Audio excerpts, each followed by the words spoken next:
Good evening. I'm Kimberly Coleman, Director of Human Relations and Community Services. Tonight we are hosting a community input session or community input meeting which will allow us to gather information from our community with regard to ideas or thoughts that they may have for a alternative temporary shelter. We all recognize that homelessness is an issue in our community, as it is in many communities, and it's going to take a community to address it. There are a lot of good ideas and innovations out there, and so we're hoping that they can provide us with some good ideas that we can include in our request for proposals for both structure and operations of an alternative temporary shelter. So we're really excited tonight with the turnout. And we'll be even more excited once we get a compiled listing of information and feedback. So my name is Melissa Horse, and I'm a member of the advisory board of HRCS. So HRCS is the Human Relations and Community Services Department with the City of Lansing. They have, a pretty broad mission, but essentially like helping the people of Lansing with human services needs and assistance. And the board comes together to advise the department. We review different policies. We provide feedback on the many grant applications that the city receives. There's a lot of need, a lot of really wonderful organizations that are doing great work, and I wish we could fund them all, but we can't. And so the board spends quite a bit of time this time of year providing feedback that informs the department and the mayor.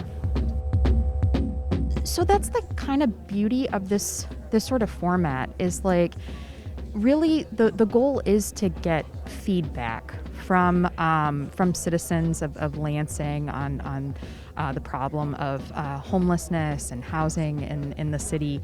This is something that comes up time and time again. We see it in our grant applications, and certainly we see it like this time of year in terms of like those needs, those emergency needs that pop up. We just had a code blue a couple of weeks ago, for example.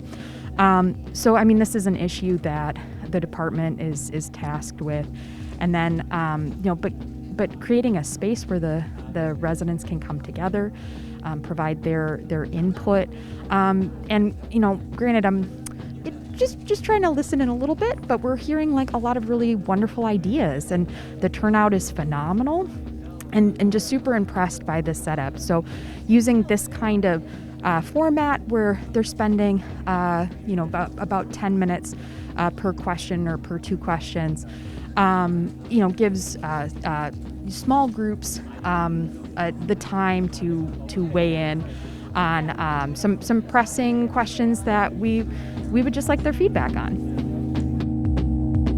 Our goal and our purpose here tonight is to receive input from the community, and is well represented here tonight. And so hopefully when we leave here this evening, we will have a complete list of the needs of the homeless and other underserved citizens of the city of Lansing. So our goal here today is to come up with some solutions. We already know what the issues are. We're trying to come up with some best practices, some plans that will benefit the citizens of Lansing, because we're all citizens, and we want to take care of those that perhaps might be on hard times. I was just talking to someone that indicated to me at one time that they were homeless, but now they're doing well. So sometimes we all need a little help. And if we as a city can coalesce around those who have needs and help people to put themselves up so that they can be a part of our community, and so they can support themselves, that's really our goal. So if helping them to find the services that they need through whether it's mental health, whether it's housing, whether it's food, whatever the help may be, that's what we want to come up with tonight to make Lansing a better place to live in.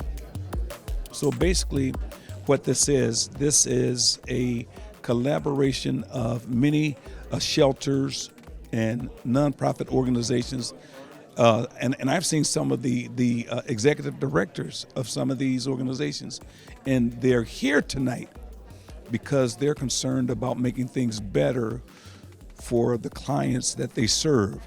And as I say, I'm thankful to the mayor's office and Director Coleman for coming up with an idea to get people together to talk about what the needs are and to try to come up with a solution to meet the needs of our community. So it is to your point, it's a collaboration of nonprofit organizations, city government, and other concerned citizens. We have people from city council, we have a state representative here, so we have interested parties that are concerned in making things better for the underserved and the homeless in the city of Lansing. So my tenure is pretty short. I've only been on the board for about a year, but we certainly haven't done it in that time span. And from everything I hear tonight, this is probably a little unique in that it's probably the broadest opportunity for members of the community to weigh in on the question of homelessness and what are some creative ideas that the community has on how do we address that in our community. Certainly every community is facing this challenge, and those communities who step up and address it in a community-wide engagement way, I think are going to be the most successful. So what I've seen here tonight is people feeling like they can be open and creative with offering their ideas. I think what the mediation services has been able to do is make people feel comfortable. I've heard around the tables that people are encouraged to throw out any idea, even if it doesn't look like something or sound like something that is doable. The mediators are open to any idea, and that's what we really want. We want people to feel free to throw out any idea and to not be inhibited by the process. So I think it's been a good forum. I think people feel like they have an opportunity to weigh in. And so I'm very happy with how this has turned out. I think this has been a great opportunity for the community to engage, and we want to hear, as board members, we really need to hear from community members, those closest to some of these issues, to help us in our decision making on how we advise the city on allocating this funding.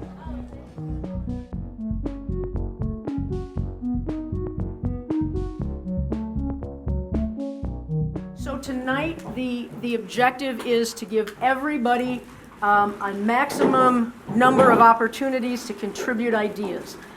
Every table will have one shelter representative. If there are 6 that can complete that number, 1 will be at each table, all right? Each table has one of our facilitators, and I will introduce them shortly. Their role is to ask certain questions to generate brainstorming ideas.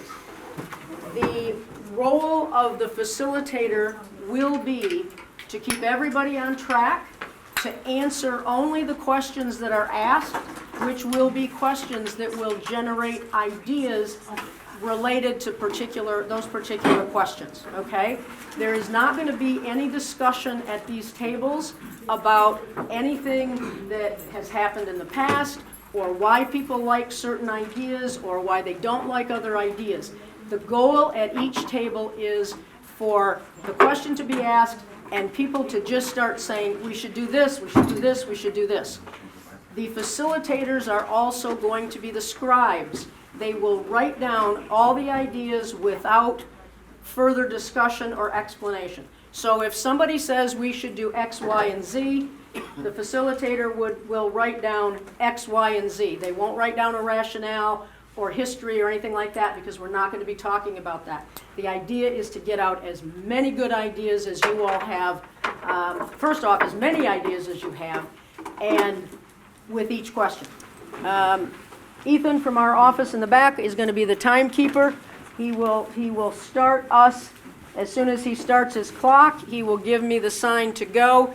He will ring the bell at 5 minutes in so that those tables who have 2 questions, the facilitator can move to the second question.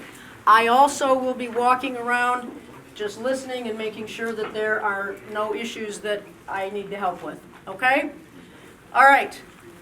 Thank you all for your cooperation. I appreciate it. Ethan, when you're ready to give me the sign, please.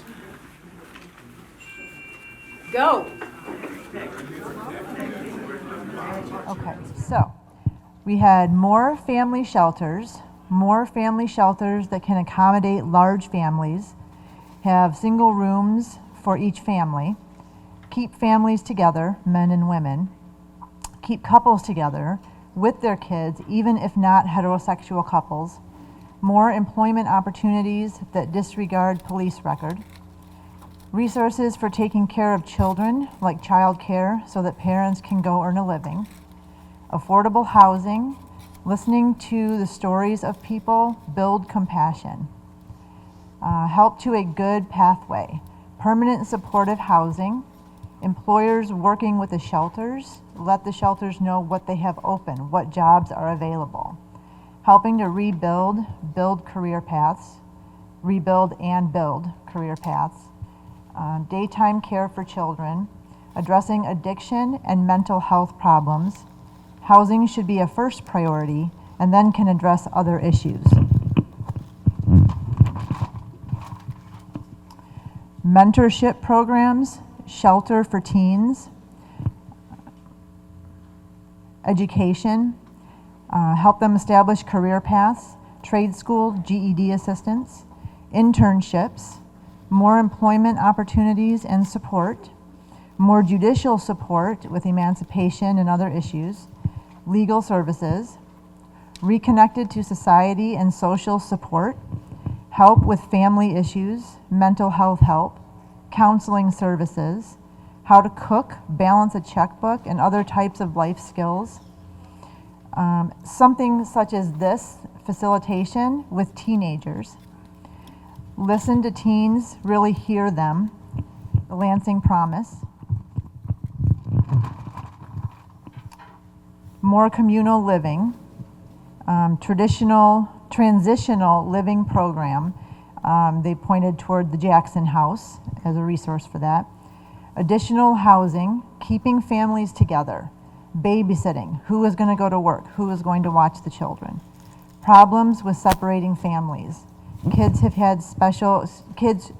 have special dietary needs and not having adequate or appropriate food, such as when they go off to school. Policy of separating boys from families need to end. Families need to stay together. Need places for families to go together, and same with large families, 5+ kids, all the way up to 11 and 12 family members. Pulling kids away from their families is terrible.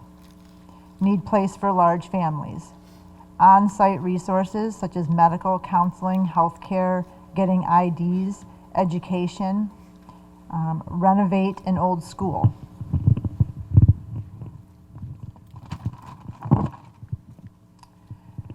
An idea for villages, for groups of teenagers right next to their families that provide transportation, community, opportunities to work. Sometimes they need to be near their family, but it's okay to have their own teen communities as well. Legal documentation. Sometimes facilities will need social security cards, medical documentation, getting them into school, birth certificates. These can all be challenging.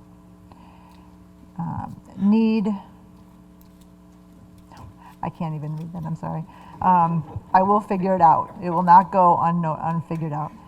Opportunity to get a GED, a drop-in center where they can do laundry, have a snack, use Wi-Fi, take a shower, not just at certain hours. Peer support, work with teens as models, teach them through their own experience.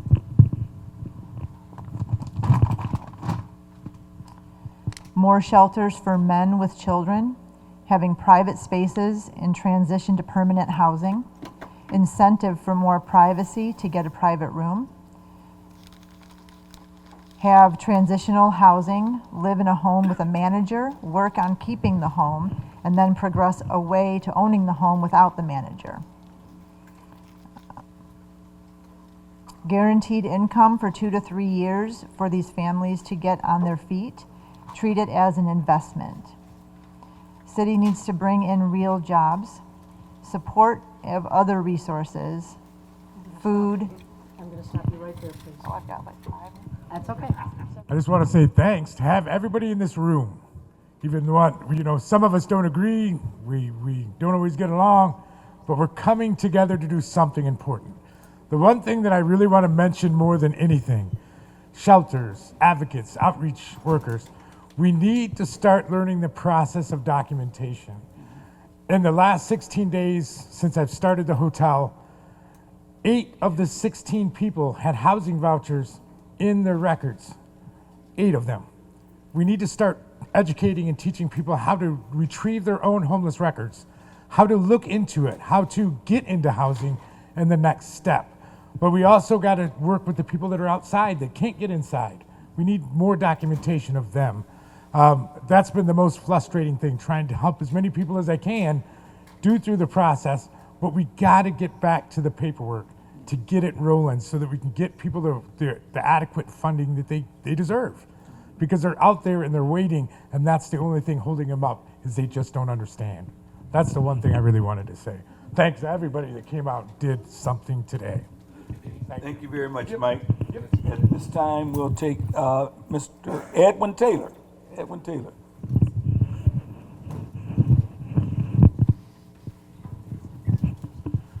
So just going off what Mike was saying, I just want to thank everyone for being here. I am thankful for the City of Lansing to have this meeting, to have the community come out and express our ideas and our concerns. I wish it was done earlier.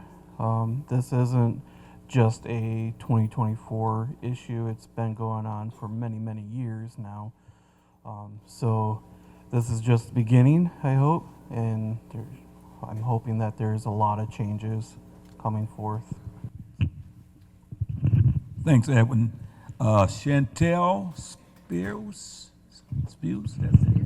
Yeah, thank you. Yeah, I'm Chantel Spears, Spears like Brittany. But anyways, thanks for coming out. And I guess one thing I really want to echo and reiterate is, like, I know that we talked about a lot of like really, hands-on solutions and everything, but I think one of the major barriers to accomplishing anything that we want to when it comes to homelessness is the prejudice and the discrimination. There's a lot of bad attitudes out there towards towards people experiencing homelessness. It stretches across the political aisles. So I think we need to look at it from honestly a scientific perspective, because prejudice and discrimination are cognitive processes and they serve an evolutionarily adaptive purpose. And so in order to eliminate them, we need to look to science and what does science say about that. And I don't quite have the answer to that, but I do think that's important whenever we're considering anything having to do with homelessness. Thank you. So, types of building: publicly owned buildings, empty luxury apartments, buildings that are not used, they just leave them vacant, shelters scattered throughout the region, using currently existing hotels and vacant hotels, create city program to fund the program, removal of right of refusal from hotels, and that's right of refusal to take in anyone who's homeless, access to individual rooms so that people have their own space, could use and locate in residential areas, zone R1 through R3, do not include industrial areas. That person was indicating due to contamination in that areas. Long-term housing in vacant buildings. Spread out the locations. That was twice. Should not be limited to the city. Use commercial buildings. City is becoming a mecca because it feeds and clothes people. Schools should be used. Pods could be in parking lots, pods in homes, pod homes and pallet homes that are lockable. City parking lots located in land bank property. Keep homeless persons in the community, located in all sides of the community. Existing nonprofits locations supported by the city could be approved for temporary housing. Larger tiny homes. Large spaces like office buildings could be repurposed. Create an incentive for building owners to make their buildings available.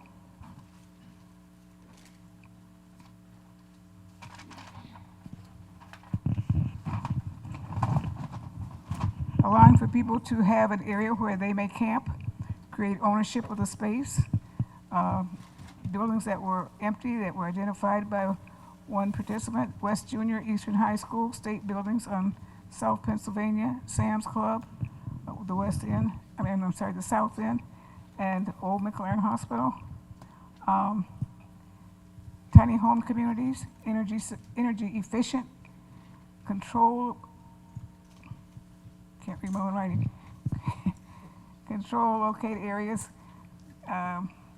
near bus lines, that there be green space, a bench that converts to a shelter whenever the city provides benches. So if a bench is located as a bench 1 minute, but you can convert it to a bed or a place where someone could stay.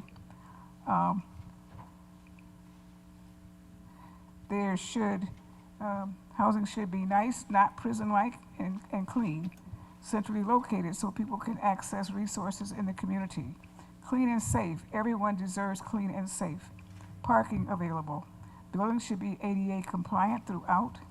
Green space. A shelter that meets each person's level of care needs, utilizing current vacant buildings and empty housing that could be rehabbed, including hospitals and schools.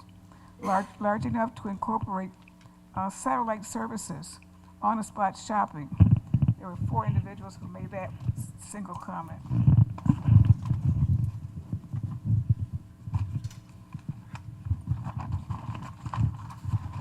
Private room options dispersed around the city, so housing would be on the north side, east side, west side, south side, to increase access and increase accessibility.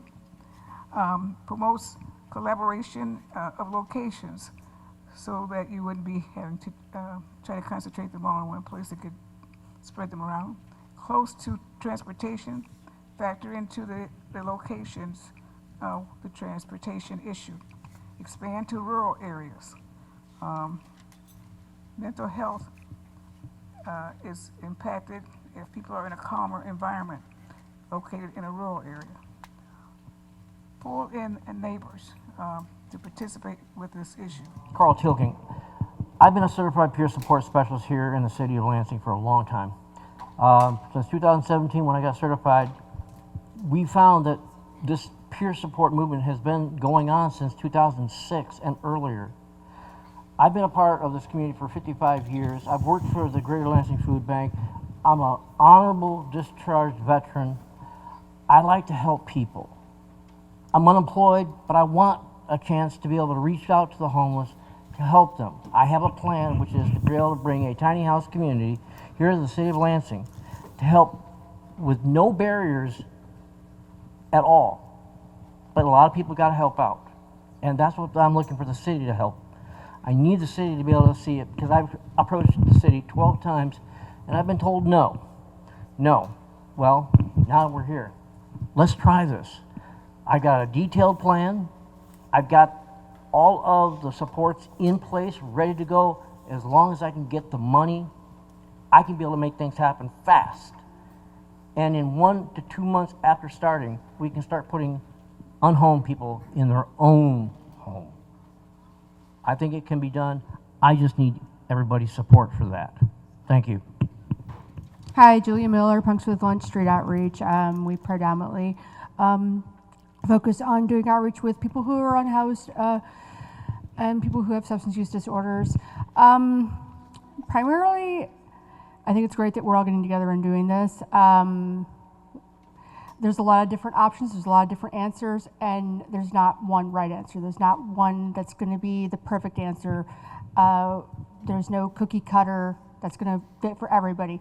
We could build the Shangri-La of unhoused shelters and think that everything is beautiful and wonderful and fantastic, and somebody out there, it's not going to work for them. So there needs to be several different options. There needs to be opportunities for everybody, where everyone is welcome, where it doesn't matter who you pray to, or if you do pray to somebody, who you love, how you live, what barriers you have. There needs to be accessibility for everyone. Yeah, we have done other community forums with regard to funding, grant opportunities, but also gathering information about needs in the community that needs to be addressed using our general fund dollars. But this one in particular is a little different, and it's new, and again, we're excited about it, and we're looking for whatever can come out of it that can benefit us in moving this forward and addressing the needs of the folks who are unsheltered.